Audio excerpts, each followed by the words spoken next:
এই ১০০ ফুটের দুর্গা প্রতিমা ওর অংশ দিয়ে দেখাই। দেখো মুখটাই জাস্ট কতটা বড়, গয়নার কাজগুলো কিন্তু ভীষণ ডিটেল, কিন্তু লাইট সিস্টেমের কিন্তু কাজ রয়েছে। অংশে কিন্তু বিভিন্ন অবতার যে দেবতা, এখানে প্রত্যেকটা ঠাকুরেরই কিন্তু লাইট সিস্টেম রয়েছে। তো অ্যাকচুয়ালি যে ভাবধারাটা রয়েছে পুরো কিন্তু হিউম্যান বডি।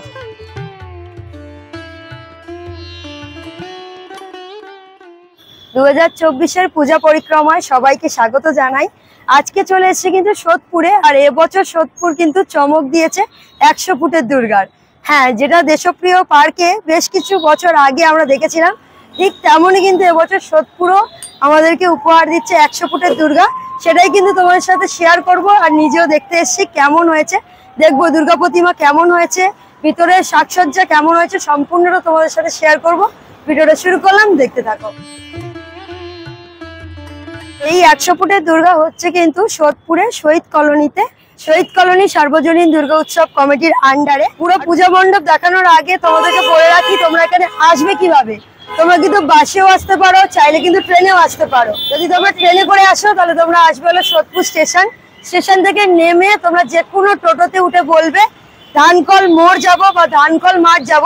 এটাই কিন্তু রয়েছে হলো ধানকল মোড়, আমি যে জায়গাটা এখন দাঁড়িয়ে আছি। আর যদি বাসে করে আসো তার জন্য কিন্তু তোমরা বাবুঘাট থেকে অনেক ডিরেক্ট বাস পেয়ে যাবে সোদপুরে, সেভাবেও কিন্তু তোমরা চলে আসতে পারো। আর এই যে পুরো রাস্তাটা দেখছো এটাই কিন্তু রয়েছে হলো শহীদ কলোনি। চলো আমরা এখন ভিতরে যাব, দেখবো ১০০ ফুটের দুর্গা কেমন হয়েছে। চলো।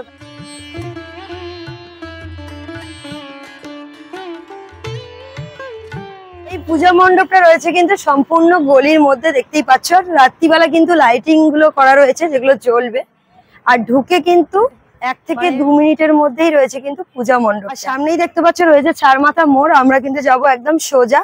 আর এই একটুকুনি এগোলেই কিন্তু আমরা দেখতে পাবো সেই পূজা মণ্ডপটাও। আর এবছর কিন্তু শহীদ কলোনির সার্বজনীন দুর্গা উৎসব ৭৫ বর্ষে পদার্পণ করলো, আর যার শুভ উদ্বোধন রয়েছে কিন্তু ৬ই অক্টোবর ২০২৪ রবিবার সন্ধ্যে ৬টায়। এবার আমরা হেঁটে যাচ্ছি, একদম কিন্তু সামনে রয়েছে সেই ১০০ ফুটের দুর্গা প্রতিমা। জাস্ট লুকটা দেখো, অ্যামেজিং।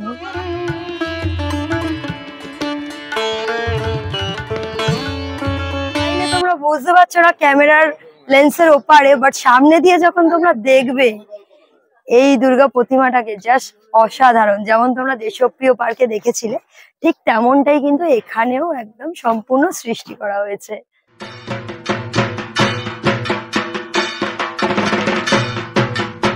যদি একটু ওপর অংশ দিয়ে দেখাই, দেখো মায়ের মুখটাই জাস্ট কতটা বড়, আর হাইট তো তোমরা দেখতেই পেলে ভীষণই কিন্তু বড় রয়েছে। আর পিছনে যে চালপটটা করা হয়েছে এটাই কিন্তু মেন, এর মধ্যেই কিন্তু মা সপরিবারে একদম এইভাবে কিন্তু দাঁড়িয়ে আছে।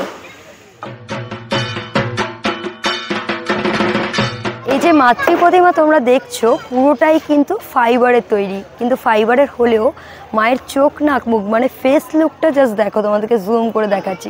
একদম কিন্তু অকপট, পুরো মাতৃ প্রতিমা যে মাটির হয় সেরমই কিন্তু ফুটিয়ে তুলেছেন শিল্পী। আর তোমাদের যদি আশেপাশে দেখাই, দেখো গণেশ, লক্ষ্মী, তাদের মুখগুলোও কিন্তু একদম সুন্দরভাবে ফুটে উঠেছে, জাস্ট দেখো।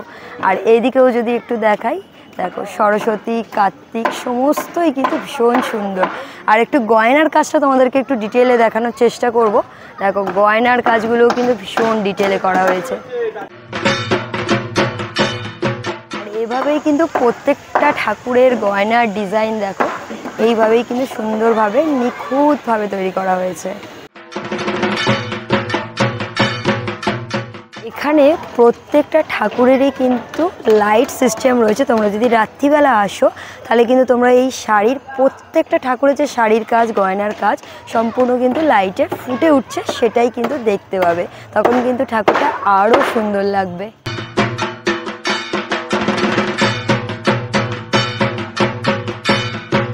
যারা এই মাতৃ প্রতিমার আসল সৌন্দর্য দেখতে চাও, বা যারা লাইটিং দেয়া দুর্গা প্রতিমা বা পূজা মণ্ডপ দেখতে পছন্দ করো, মাস্ট বি কিন্তু এই মণ্ডপটা সন্ধেবেলা ভিজিট করো। তো তোমাদেরকে দেখালাম, এবার আসি নিচের অংশটা। দেখো নিচের অংশটাই কিন্তু প্রত্যেকটা ঠাকুরের বাহন কিন্তু বিরাজমান। দেখো গণেশের নিচে রয়েছে কিন্তু ইঁদুর, পাশে দেখো লক্ষ্মীর নিচে কিন্তু রয়েছে পেঁচা, মায়ের পায়ের নিচে তোমরা দেখো প্রথম রয়েছে হলো মহিষাসুর, তার নিচে রয়েছেন কিন্তু সিংহ। দেবী সরস্বতীর পায়ের নিচে রয়েছে কিন্তু হাঁস, আর পাশেই রয়েছে কার্তিকের ময়ূর।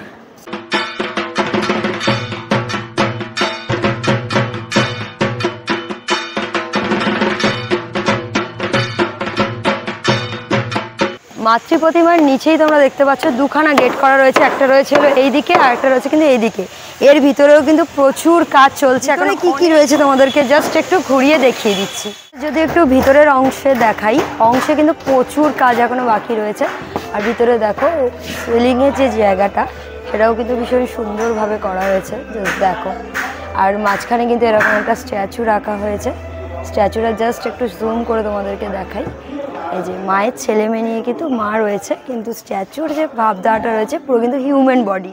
তোমাদের যদি এই মিডিলটা দেখাই, দেখো চারদিকে কিন্তু চারটে থাম রয়েছে। মিডিলে যে তোমাদেরকে স্ট্যাচুটা দেখালাম, স্ট্রাকচারটা তার নিচে দেখো সম্ভবত এই জিনিসটা কিন্তু ঘুরবে, সেই মেশিনটাও কিন্তু মিডিলে রাখা রয়েছে।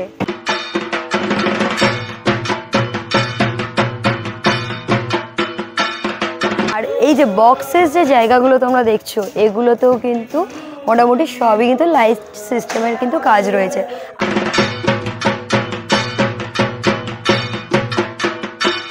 ভিতরে ঢুকতেই ডান দিক বাদিক জুড়ে কিন্তু এরকম অবতারের যে দেবতারা রয়েছে তাদের কিন্তু এইভাবে কিন্তু পটচিত্র মানে স্ট্রাকচারগুলো ফুটিয়ে তোলা হয়েছে। এদিকটাতেও তোমাদের যদি দেখাই সেম, কিন্তু এদিকেও বেশ কিছু এইভাবে কিন্তু করা হয়েছে।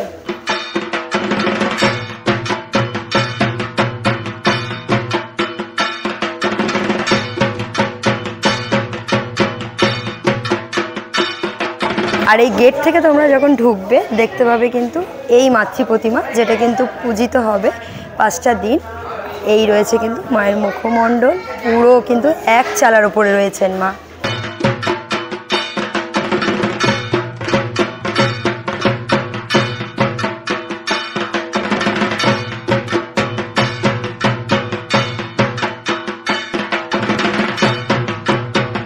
পুরো মণ্ডপের স্থানটা রয়েছে কিন্তু এই রকম, আর ওপরে দেখো এই রকম কিন্তু কাজ করা হয়েছে মিডিলে।